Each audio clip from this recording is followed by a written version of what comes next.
This is NNC, Neural Newscast, online at nnewscast.com. Welcome to Neural Newscast. I'm Andrew Lindbeck. On this September 9th, 2025, we remember. On this day in 1739, about 20 black Carolinians met near the Stono River, roughly 20 miles southwest of Charleston. A gathering that would become a notable moment in colonial South Carolina history. From the political beat, here's what's new. Prime Minister K.P. Sharma Oli resigns amid deadly clashes and unrest in Kathmandu and other cities. Cassandra Joyce is here with more details. Nepal's Prime Minister K.P. Sharma Oli resigns after at least 19 people die in clashes in Kathmandu. Several ministers also stepped down, leaving no clear path to calm the streets. Protesters, many young, torch homes of political leaders and demand accountability and reforms. Supporters of the government warn that sudden resignations risk instability and security gaps. Critics counter that leadership change is necessary to address corruption and stalled jobs. Parties now discuss an interim arrangement and early elections, but timelines remain unsettled. Authorities urge restraint. This is Cassandra Joyce for Neural Newscast. Let's take a look at world news.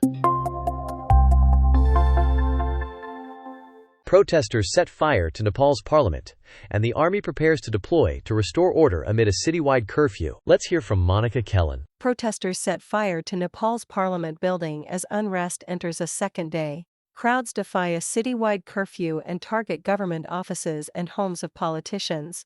Police clash with demonstrators in Kathmandu and other districts amid anger over censorship and a faltering economy.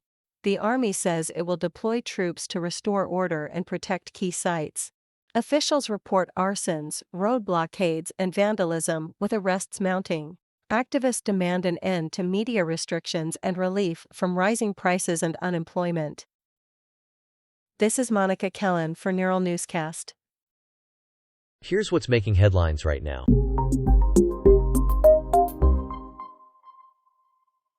Israel orders Gaza City residents to evacuate ahead of an imminent ground assault as violence escalates. Sarah Wheaton reports on this story. Israel's military orders all residents of Gaza City to evacuate immediately, warning of an imminent ground assault. Prime Minister Benjamin Netanyahu says recent strikes on high-rises are only the beginning of the main, intensive operation to capture the city. The military directs civilians to move south via designated corridors and urges them to avoid combat areas.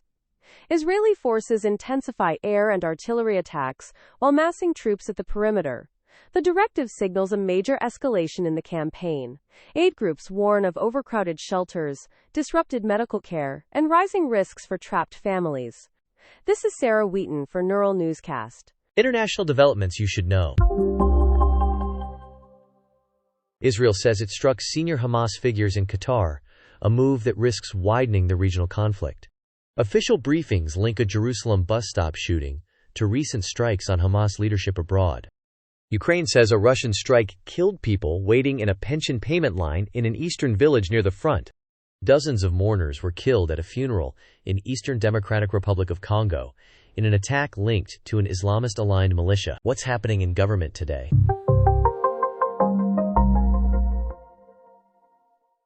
The Justice Department seeks voter roll data from more than 30 states to build a national file as part of election integrity reviews. From the Economic Desk, here's what's new. U.S. hiring was overstated by roughly 911,000 jobs after a Labor Department benchmark revision, officials say. Ethan Wells is here with more details. The Labor Department says U.S. hiring is overstated by roughly 911,000 jobs for the year through March. A preliminary benchmark revision shows employers added far fewer jobs than monthly reports indicated.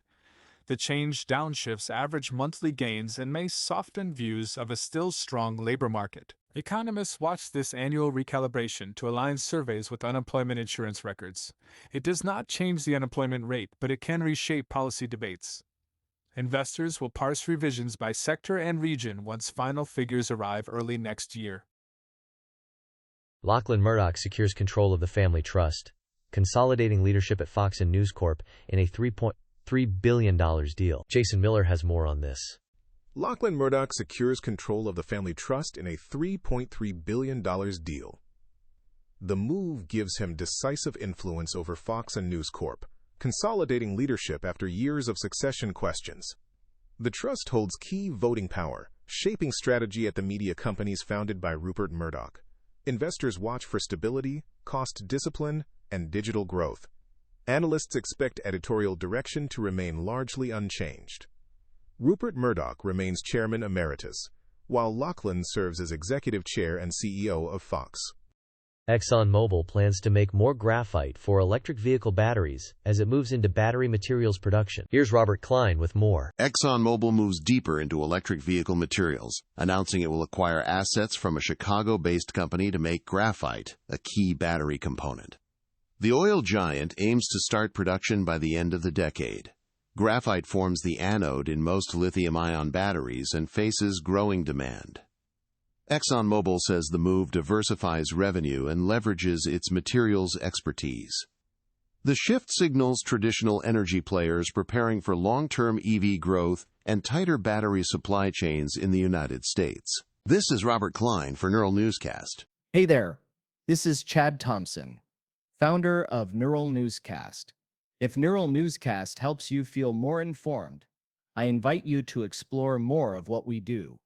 For all our shows, including deep dives and special reports, visit neuralnewscast.com. Now, let's cover technology headlines. Publishers say Google's AI summaries are keeping readers on search pages and cutting news site traffic and revenue. Kara Swift reports on this story. Google's new AI Overviews feature keeps users on Google and away from news sites. Publishers say traffic drops sharply as summaries answer questions without a click. The change affects ad revenue, subscriptions, and visibility for local and national outlets. Industry groups urge guardrails, citing billions of dollars tied to referral traffic. Google argues overviews help users and link to sources, but publishers fear fewer readers will ever reach their pages. Publishers warn that less traffic means less funding for journalism. This is Kara Swift for Neural Newscast. A look at research and innovation.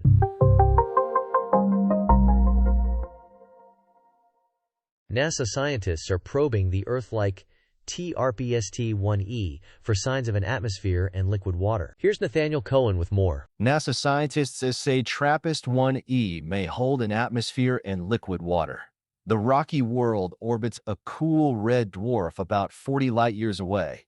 It sits in the star's habitable zone, where surface water could exist. Teams analyze light during transits to search for gases like carbon dioxide. Findings could reveal whether small Earth-sized planets keep atmospheres near active stars. One researcher calls it a key test for habitability. Now, let's share the latest in health.